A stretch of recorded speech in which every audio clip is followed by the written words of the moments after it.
मेरे साथियों, आप सभी का स्वागत, अभिनंदन और वेलकम है 7-11 स्टडी यूट्यूब चैनल पर।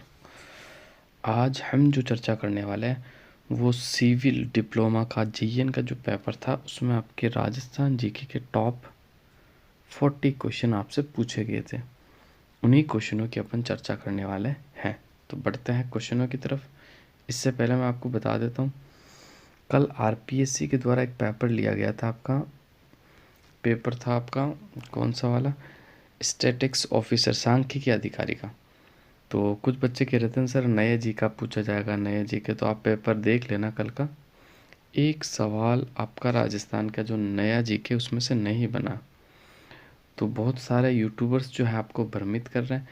देखो, मैं तो एक बात कहता हूँ कि अगर तैयारी करनी है, ऑथेंटिक तैयारी करो और सही मार्गदर्शन के साथ सही रणनीति के तहत तैयारी कीजिएगा। नया जी के फिलहाल नहीं पूछा जाएगा, कारण पहले से बता चुका हूँ मैं कि भाई अभी नई सरकार ने नए जिलों की समीक्षा के लिए एक समिति का गठन किया गया और वो समीक्षा कर रही है। फिर तय करेगी कि वे कौन सा जिला बनेगा और कौन सा जिला नहीं बनेगा। तब तक आप बेफिक्र रहिएगा, पुराने जी का ही आपके पूछा जाएगा जब तक कि नए जिलों का कोई नया नोटिफिकेशन नहीं आ जाता। अब बढ़ते हैं अगले क्वेश्चनों की तरफ। देख लेते हैं आज के जो क्वेश्चन है आपके पेपर में। तो पहला क्वेश्चन है आपके सामने, मंगला और शाहगढ़ निम्न में से किस खनिज के खनन क्षेत्र हैं। तो मंगला और शाहगढ़ है जो है तेल और गैस।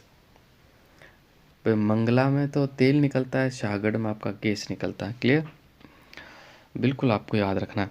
तो देखो, मैं अगर बात कर लूँ तो राजस्थान में आपके 4 पेट्रोलिफेरस बेसिन है। कितने बेसिन है भाई? 4 पेट्रोलिफेरस बेसिन है, जिसमें आपके 14 ज़िले राजस्थान के शामिल है। कितने ज़िले शामिल है? 14 ज़िले। यही सवाल आपका वीडियो के जो प्री और मेंस एग्ज़ाम हुआ था उसमें शायद दोनों में से एक एग्ज़ाम में आपका पूछा गया, कन्फर्म है, चेक कर लेना। अब बढ़ते हैं आगे। रामसनेही संप्रदाय के संस्थापक रामचरण जी कहाँ पैदा हुए थे? तो ये सोडा डिग्गी में पैदा हुए थे। कहाँ पैदा हुए थे? सोडा डिग्गी के अंदर पैदा हुए थे। इनकी जो प्रमुख पीठ है वो शाहपुरा भीलवाड़ा में। कहाँ पर है? शाहपुरा भीलवाड़ा में। आपको बिल्कुल याद रखनी है। और रेण के अंदर आपके जो शाखा है उसके संस्थापक दरियाव जी हैं। खेड़ापा के आपके रामदास जी हैं। और सिंहत्तल शाखा जो कि बीकानेर में आपकी पड़ती है, उसके जो संस्थापक है हरि रामदास जी हैं। बीकानेर लोक परिषद की स्थापना 1936 में किस शहर में की गई थी, आपको बताना है। तो देख लेते अपने इसका जो सही आंसर आपका होगा क्या होगा। बम्बई, कलकत्ता, मद्रास, दिल्ली। तो 3 का जो आपका राइट आंसर हो जाएगा बिल्कुल कलकत्ता में हुई थी। कहाँ हुई थी?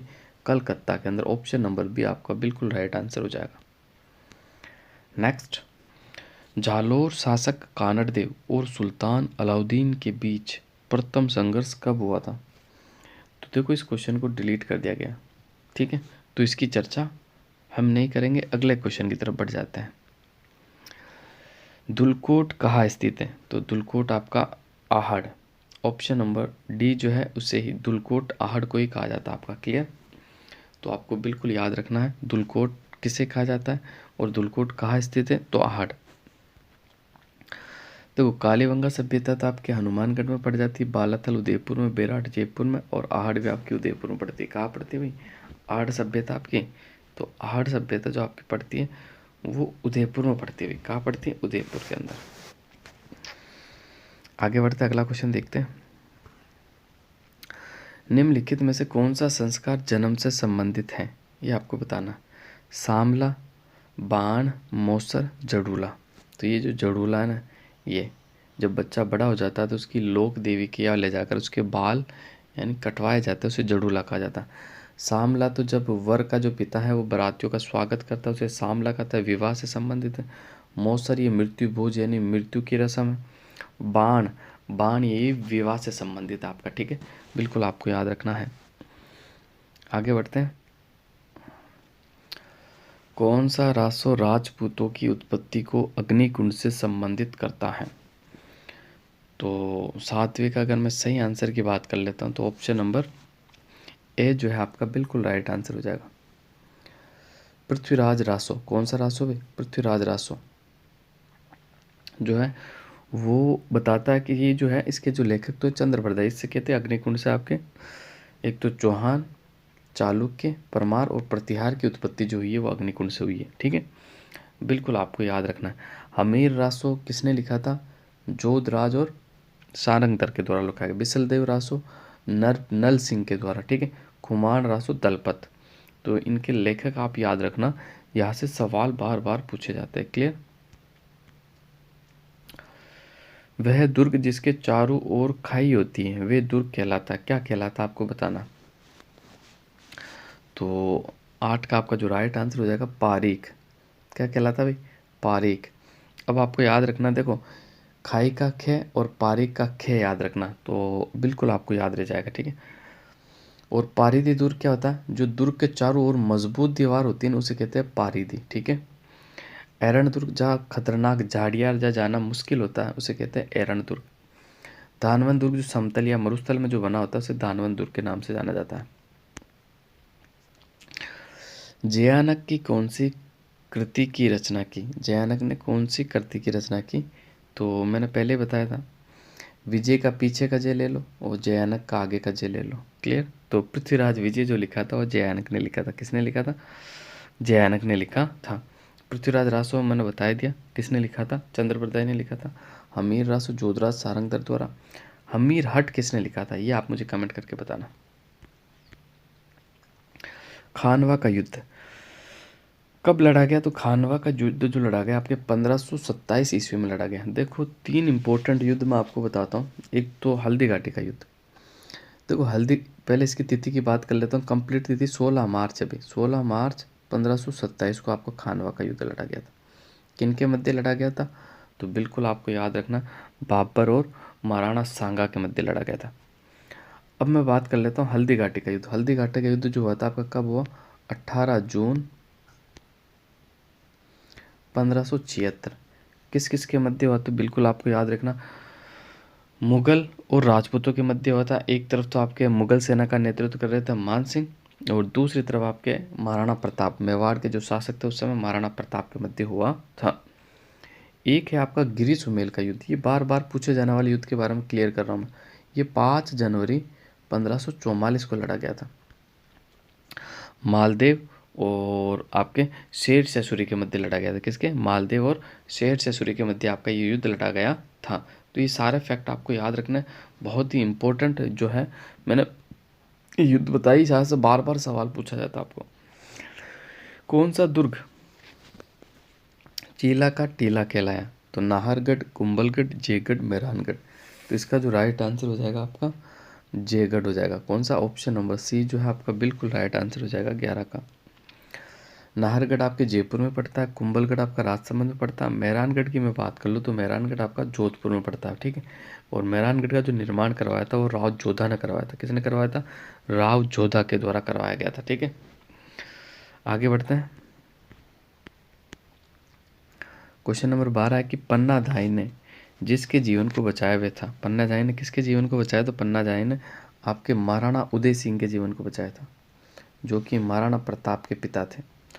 महाराणा प्रताप के पिता कौन थे भाई? महाराणा उदय सिंह। बिल्कुल आपको याद रखना। ठीक है, इन्हीं के काल के अंदर, महाराणा उदय सिंह के काल की बात कर लूँ तो देखो तृतीय जो शाखा हुआ था चित्तौड़ का वो इन्हीं के काल के अंदर हुआ था। आपको बिल्कुल याद रखना, तीसरा शाखा चित्तौड़गढ़ का, जिसमें जयवल भत्ता वीर गति को प्राप्त हुए थे।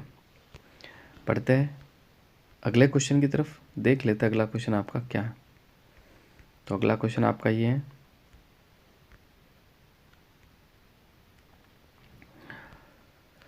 निम्नलिखित में से कौन सी भेड़ की नस्ल चक्री के नाम से जानी जाती है? तो 13 का जो राइट आंसर हो जाएगा मगरा। क्या हो जाएगा भाई? मगरा। ऑप्शन नंबर ए जो है आपका बिल्कुल राइट आंसर हो जाएगा मगरा। क्लियर? तो 13 का जो राइट आंसर हो जाएगा आपका मगरा हो जाएगा। क्लियर? आगे बढ़ते हैं, अगला क्वेश्चन देखते हैं। किस जल विद्युत परियोजना में राजस्थान सरकार ने पड़ोसी राज्यों के साथ सहभागिता नहीं की है? तो 14 का अपन सही उत्तर देख लेते हैं। देखो तो 14 में भाखड़ा नांगल में भी है, चंबल में भी है, माही में भी है, लेकिन बनास जो है ना, बनास, ये केवल और केवल, बनास जो है ना आपकी, केवल और केवल राजस्थान सरकार की योजना है, ठीक है। और देखो इसका जो राइट आंसर हो जाएगा, माही के अंदर तो आपका राजस्थान गुजरात है, ठीक है। चंबल में आपका राजस्थान और एमपी हो जाएगा। पाकड़ा नांगल में आपका पंजाब, हरियाणा और राजस्थान हो जाएगा, लेकिन बनास तो केवल राजस्थान की है ना, तो ऑप्शन नंबर डी आपका बिल्कुल राइट आंसर हो जाएगा। क्लियर। सोम कमला अंबा सिंचाई परियोजना कहाँ स्थित है? तो सोम कमला अंबा जो पड़ती है आपके डूंगरपुर में पड़ती है। अभी कहाँ पड़ती है? डूंगरपुर में। और एक जो आपकी पड़ती है सोम कागदल, वो आपको याद रखना उदयपुर में पड़ती है। कहाँ पड़ती है भाई? उदयपुर में। क्लियर। सिरोही में राजस्थान की सबसे ऊंची झील स्थित है। कौन सी झील? नक्की झील। नक्की झील जो कि आपकी राष्ट्रीय झील संरक्षण में भी शामिल है। कोटा की बात कर लो तो कोटा को राजस्थान की शिक्षा नगरी कहा जाता है। क्या कहा जाता है भाई? राजस्थान की शिक्षा नगरी। और राजस्थान का कानपुर भी कोटा को कहा जाता है। किसे कहा जाता है? कोटा को। और इंद्रप्रस्थ क्षेत्र भी आपका कोटा के अंदर ही है। बांसवाड़ा की मैं बात कर लूँ तो बांसवाड़ा के जो शासक थे कौन थे? जगमाल सिंह थे। कौन थे? जगमाल सिंह। देखो जो आपके उदय सिंह थे उनके दो पुत्र थे ना, एक तो आपके डूंगर सिंह, एक जगमाल सिंह। तो डूंगर सिंह को तो डूंगरपुर दिया था, जगमाल सिंह को बांसवाड़ा दिया था। ठीक है, क्लियर।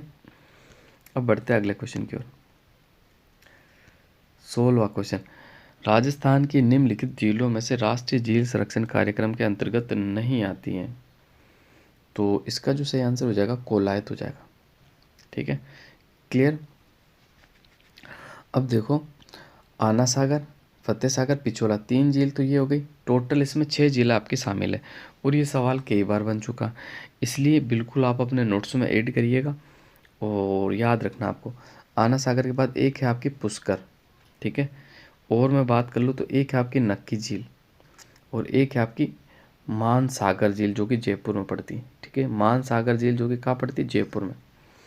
आना सागर, फतेह सागर, पिछोला, पुष्कर, नक्की झील और मान सागर, ये 6 झीलें जो है आपकी राष्ट्रीय झील संरक्षण कार्यक्रम में शामिल है। आगे बढ़ते हैं, अगला क्वेश्चन, क्वेश्चन नंबर 17 आपके सामने। किशनगढ़ अजमेर हवाई अड्डे का उद्घाटन कब किया? तो किशनगढ़ अजमेर हवाई अड्डे का उद्घाटन अक्टूबर 2017 के अंदर हुआ था। बिल्कुल आपको याद रखना, ये सवाल 3 से 4 बार रिपीट हो गया, इस स्थिति को रट लो। अक्टूबर 2017 किशनगढ़ हवाई अड्डा, अक्टूबर 2017 किशनगढ़ हवाई अड्डे का उद्घाटन किसके द्वारा किया गया था? उस समय के जो तत्कालीन सीएम थे वसुंधरा राजे के द्वारा किया गया था। ठीक है, बिल्कुल आपको याद रखना है। आगे बढ़ते हैं, इंपॉर्टेंट क्वेश्चन देख लेते हैं आपके। एक आप क्लास को शेयर नहीं करते हुए क्लास को शेयर करो और साथियों को जोड़ो। आज की क्लास को आपको बहुत शेयर करना है, आपके जो साथी हैं उन सभी को शेयर करना, नहीं तो नेक्स्ट दिनों में शायद मेरा ये प्लान है कि मैं आपके लिए क्लास ना दे सकूं, क्योंकि जितनी मेहनत है उतना आपको रिज़ल्ट नहीं मिल पा रहा। इसलिए आपको क्लास को शेयर करनी है अपने मित्रों के साथ ज़्यादा से ज़्यादा। आज की क्लास देखते हैं कितने व्यूज़ आप दे देते हो, फिर अगली कार्यसीमा या अगला जो अपना प्लान है उसको तय करने वाले अपन। निम्नलिखित में से कौन सा एक युग में सम्मिलित नहीं है? तो देख लेते कौन सा सम्मिलित नहीं है आपका। तांबा खेदड़ी सिंगाना में मिलता सम्मिलित है। लोयस्क मोरिजा वानोल मिलता सम्मिलित है। सीसा जस्ता जावर मगरा मिलता सम्मिलित है। टंगस्टन पलाना मगला में नहीं मिलता भाई। टंगस्टन जो मिलता है डेगाना, डीडवाना, नागौर, डेगाना में मिलता है। ठीक है, और वालदा सिरोही में। ठीक है, बिल्कुल। तो इसका जो राइट आंसर हो जाएगा ऑप्शन नंबर डी है आपका राइट होगा। भीम सागर स्थित है, तो आप सभी को पता है भीम सागर परियोजना कहाँ है, कई बार मैंने आपको बताया है। 19 का जो आपका राइट आंसर हो जाएगा ऑप्शन नंबर डी आपका बिल्कुल राइट आंसर हो जाएगा। क्लियर। आगे बढ़ते हैं, अगला क्वेश्चन देखते हैं 20वां। राजस्थान के निम्नलिखित जिलों में से बज्जू रिजर्व एरिया स्थित है। आपको बताना कहाँ स्थित है बज्जू। तो बज्जू का बे और बीकानेर का बे आपको याद रखना। बज्जू कहाँ स्थित है? तो बज्जू आपका जो रिजर्व एरिया है, कंजर्वेशन है, ये आपका बीकानेर में पड़ता है। कहाँ पड़ता है? बीकानेर में। राजस्थान राज्य पथ परिवहन निगम की स्थापना किस वर्ष हुई थी? तो राजस्थान राज्य पथ परिवहन निगम की जो स्थापना हुई थी आपकी 1964 में हुई थी। कब हुई थी? 1964 में, आपको बिल्कुल याद रखना। जबकि मैं बात कर लेता हूँ, राजस्थान वित्त निगम की स्थापना 1955 में हुई। कब हुई? 1955 में। और जबकि राजस्थान राज्य पथ परिवहन निगम 1964 में स्थापित की गई थी। क्लियर? और आपकी जो अविकानगर में भेड़ और ऊन संस्थान है उसकी जो स्थापना हुई थी ना आपकी 1962 में हुई थी। कब हुई? 1962 में। निम्नलिखित में से कौन सा वन्य जीव अभ्यारण्य करौली जिले में अवस्थित है? केवलादेव, कैला देवी, वन विहार, केसार बाग। इसका जो राइट आंसर हो जाएगा कैला देवी। ऑप्शन नंबर बी आपका बिल्कुल राइट। ये आपका करौली में पड़ता। केवला देव तो आपका भरतपुर में पड़ता। वन विहार आपका धौलपुर में पड़ता। केसर बाग भी आपका धौलपुर में पड़ता है। अब बढ़ते हैं अगले क्वेश्चनों की तरफ। अगले क्वेश्चन देख लेते हैं जो एग्ज़ाम ओरिएंटेड है। कल आपका पेपर भी हुआ था जिसके बारे में मैंने आपको बताया। आरपीसी द्वारा लिया गया एक पेपर हुआ था आपका स्टैटिक्स ऑफिसर का। एक भी आपका सवाल है जो बाहर नहीं गया है। कुछ बच्चे कह रहे हैं ना सर कि नया जीके मैं कई बार बता चुका हूँ। नया जीके फ़िलहाल नहीं पूछा जाएगा क्योंकि समिति का गठन किया जा चुका, वो समीक्षा कर रही है। उसका जो रिज़ल्ट आने के बाद फिर तय होगा कि कौन से नए ज़िले बनेंगे, कौन से नहीं बनेंगे। अभी तो ये भी खतरा है कि 19 ज़िलों को रखेंगे या नहीं रखेंगे, उनमें से भी संख्या घटा सकते हो। बैलगाड़ी मेले के नाम से कौन सा मेला प्रसिद्ध है? तो देख लेते हैं 23 का आपका जो सही आंसर होने वाला कौन सा है। केला देवी का मेला, करणी माता का मेला, शीतला माता का मेला, केले देवी और करणी माता दोनों। तो इसका जो राइट आंसर हो जाएगा शीतला माता का जो मेला है ना उसे बैलगाड़ी मेले के नाम से भी जाना जाता है। बैलगाड़ी का मेला यानी शीतला माता का मेला। 24 की बात कर ले तो झालरापाटन में सूर्य मंदिर की मुख्य विशेषता क्या है? तो 24 का जो राइट आंसर हो जाएगा सप्तरथ। ऑप्शन नंबर सी जो है आपका बिल्कुल राइट आंसर हो जाएगा। घटियाला प्राकृत अभिलेख किस शासक से संबंधित है? तो 25 की अगर मैं बात कर लेता हूँ तो 25 का जो आपका राइट आंसर हो जाएगा option number A, Pratihar Kakku का। और ये घटियाला अभिलेख जो है 861 ईस्वी का है। कब का है भाई? 861 ईस्वी का। आपको बिल्कुल याद रखना, ये तिथि भी एग्जाम्स में आपकी पूछी गई। 26वां क्वेश्चन, निम्नलिखित में से कौन सा ग्रंथ जयपुर की स्थापना एवं शहर की नगर योजना की जानकारी देता है? तो हमीर रासो, राज विनोद, वंश भास्कर और बुद्धि विलास। तो इसका जो आपका राइट आंसर हो जाएगा बुद्धि विलास। विनोद तो आपके सदाशिव ने लिखा था। हमीर रासो में आपको बता चुका हूँ, सारंगधर जोधराज, वंशराज, सूर्यमल मिश्रण। ठीक है। बुद्धि विलास के जो लेखक है ना, देखो इसी के अंदर आपको जयपुर की जानकारी मिलती है। ये एक बार आरएस में भी पूछा गया था, प्री वाला एग्जाम में। तो मुझे इसका लेखक याद नहीं आ रहा, बै से स्टार्ट है या दिमाग से थोड़ा सा निकल रहा है, तो आप देख लेना, कमेंट करके ज़रूर बताना जो मुझे भी वापस से याद आ जाए। तो 27वां क्वेश्चन देखते अपन। हाड़ी रानी कर्मावती द्वारा जौहर में प्रवेश करते समय दिए गए भूमि अनुदान की जानकारी का स्रोत कौन सा है? तो 27 का जो राइट आंसर हो जाएगा पूर्व का ताम्रपत्र। ऑप्शन नंबर ए जो है आपका बिल्कुल राइट आंसर हो जाएगा। नेक्स्ट अगला क्वेश्चन देख लेते हैं। 28वां सवाल आपके सामने है। किस किले के उत्तरी द्वार का अष्ट धातु दरवाजा 1765 में लाल किले से उतार कर लाया गया था? तो बिल्कुल 28 की मैं बात कर लूँ तो लोहागढ़ भरतपुर के जो दरवाजे हैं वो आपके लाल किले से उतार कर लाए थे। कौन लाए थे? बिल्कुल आपको याद रखना, जवाहर सिंह लाए थे। कौन लाए थे? जवाहर सिंह। आगे बढ़ते अगला क्वेश्चन। किस लोक वाद्य में महारत होने पर साकर खान को 2012 में पद्मश्री से सम्मानित किया गया था? तो आप सभी को पता है कामायचा का जो जादूगर है वो कौन है? तो वो आपके साकर खान है। इसी कारण इन्हें 2012 में पद्मश्री पुरस्कार दिया गया था। 30वें क्वेश्चन की बात कर लेता हूँ। धौलागढ़ देवी का मंदिर किस जिले में स्थित है? तो आपका धौलागढ़ देवी का जो मंदिर है ना, वो अलवर में पड़ता है। कहाँ पड़ता है? अलवर में। चिल्लानी माता अलवर में, और धौलागढ़ देवी अलवर में। क्लियर? कैला देवी करौली में। ठीक है। 31 देख लेते हैं। निम्नलिखित में से कौन सा दुर्ग गट बिठली के नाम से भी जाना जाता है? तो इसका जो राइट आंसर हो जाएगा, अजमेर का जो आपका तारागढ़ दुर्ग है ना, इसे गट बिठली दुर्ग के नाम से जाना जाता है। ऑप्शन नंबर डी आपका बिल्कुल राइट आंसर हो जाता है। अगले क्वेश्चनों की तरफ बढ़ते हैं, देखते हैं।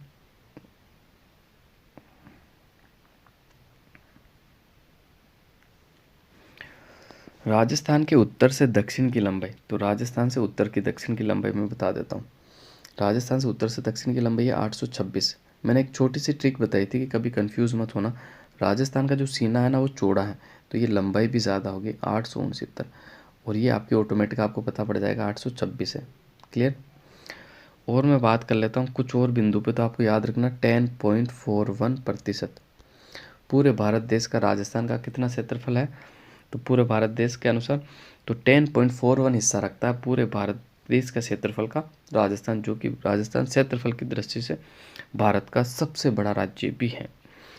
दूसरा, राजस्थान के क्षेत्रफल की बात कर लेते हैं, 3,42,239 वर्ग किलोमीटर है।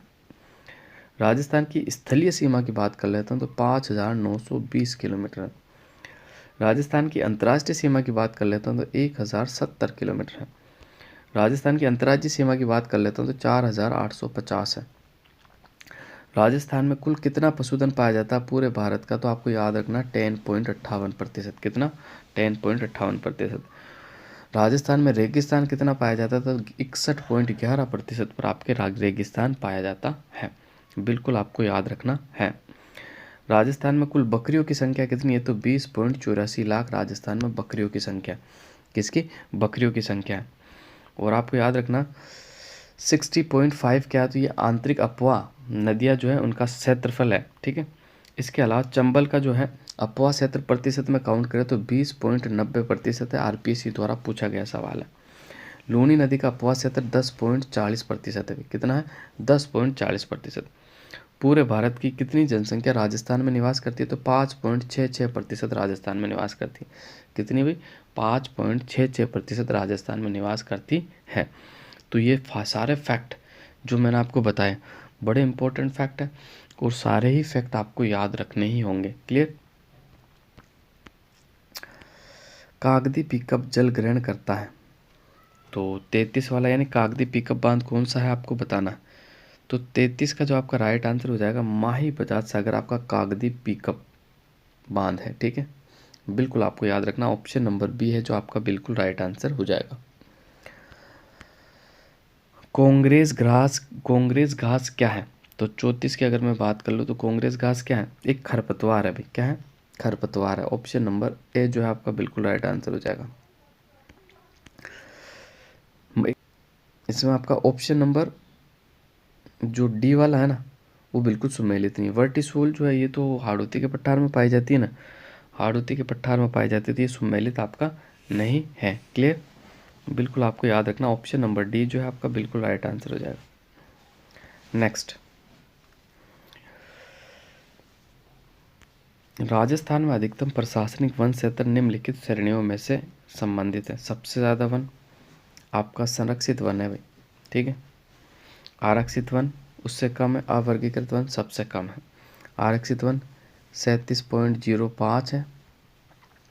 संरक्षित वन की बात कर लूँ तो मैं 56.4, अवर्गीकृत वन की बात कर लूँ तो 6.46।